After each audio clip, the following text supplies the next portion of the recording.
Hello Challengers, ChallengerAoE here, and today we're continuing on with the custom scenarios editor, looking at the map tab. So in the map tab we have three main features that control what happens over here. So we'll start with blank map. So in the blank map we have the map size. This is self-explanatory. You'll see this in single player, standard play games as well, and this just changes the size of the map. So obviously to go from 3 player to 2 player, it should make the box a little bit bigger because the map's now smaller. And this is your terrain that you want the whole map to be.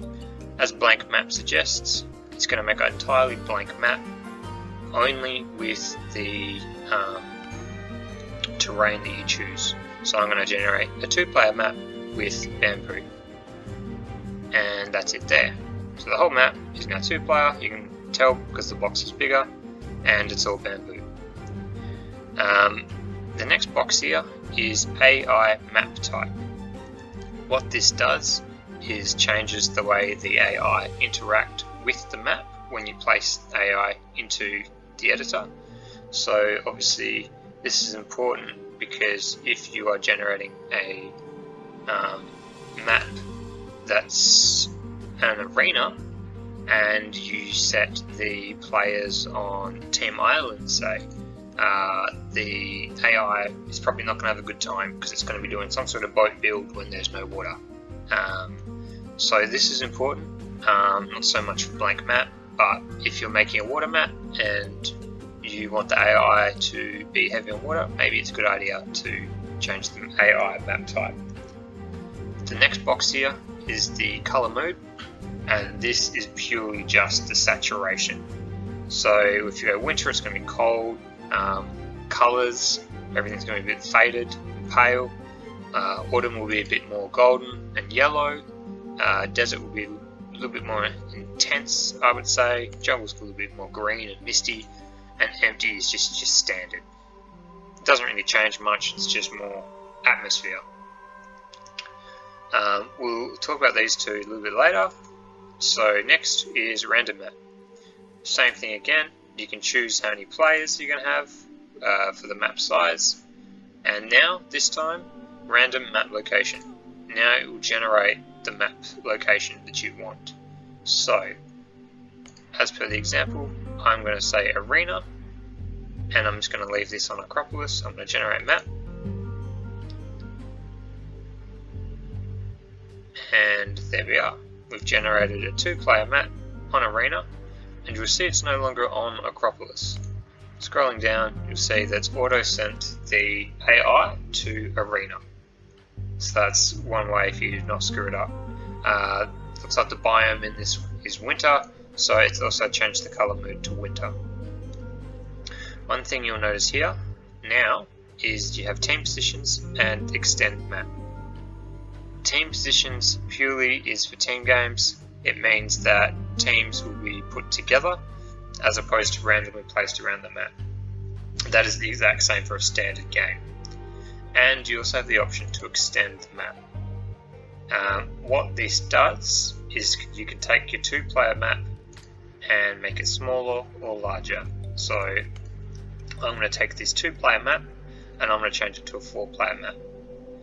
What it does is essentially just adds to the outside depending on your offset.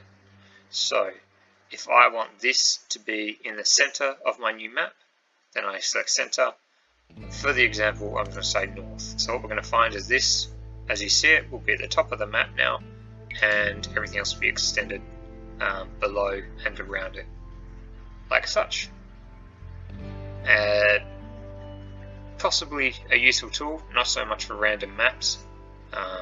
Clearly a little bit biased towards blue in this one, with all that extra space, but that's how you use the map extension.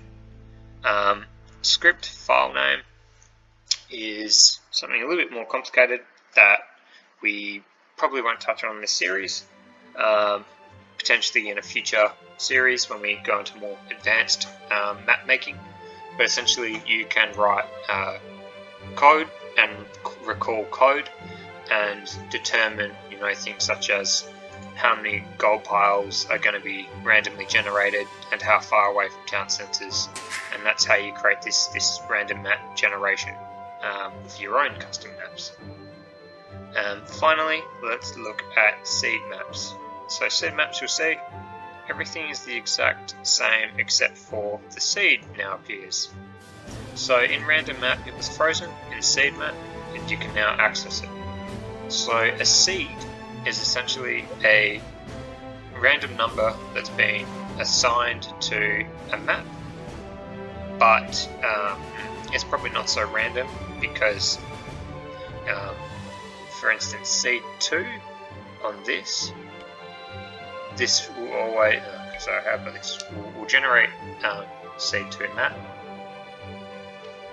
Alright, seed 2 map on Acropolis looks like this.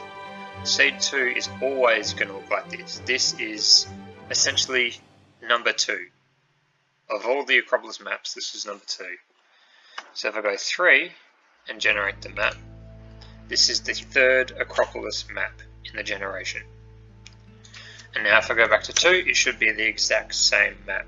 It's not random anymore. I'm now specifically choosing which map that I want, or which seed of map that I want. And so that is how the map tab works. In the next episode, we'll look at terrain and how terrain works. Catch you in the next video challenges.